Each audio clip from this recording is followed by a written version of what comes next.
अंग्रेजों की ही ताकत रही होगी जो उन्होंने विभाजन कर दिया। तो क्या ये कारण है कि भारत का विभाजन अंग्रेजों ने किया है? माने वैसे मैं अगर सोचता हूँ अपनी दृष्टि से तो मेरे को लगता है कि इतने ज्यादा थोड़ी थे, माने कर कैसे दिया उन्होंने विभाजन? तो आपका इस पर क्या विचार है?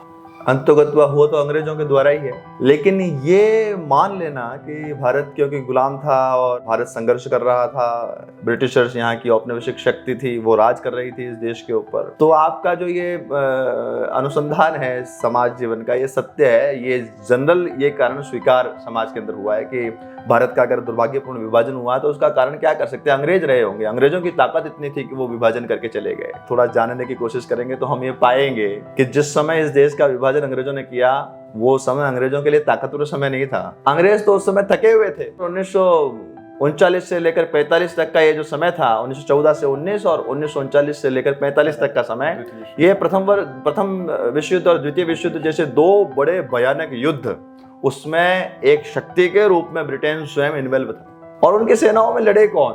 दूसरे देशों के, भारत के भी बहुत सारे लोग उनकी सेनाओं में लड़े, लेकिन बहुत बड़ी मात्रा में वित्तीय, सैनिक, ये हास, ये ब्रिटेन ने झेला, वो थक गए थे।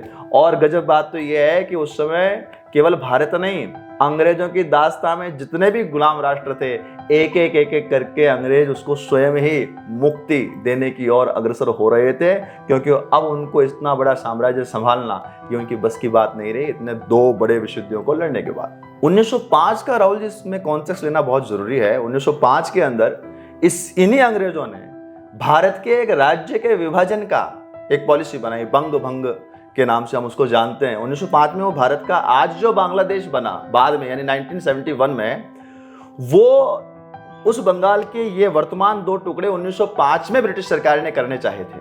और उसका लॉजिक क्या दिया था ब्रिटिश गवर्नमेंट ने? उन्होंने कहा कि ऐसा करने से प्रशासनिक सुगमता होगी, एडमिनिस्ट्रेशन को रन करना आसान हो जाएगा, इसलिए हम बंगाल के दो टुकड़े करना चाहते हैं।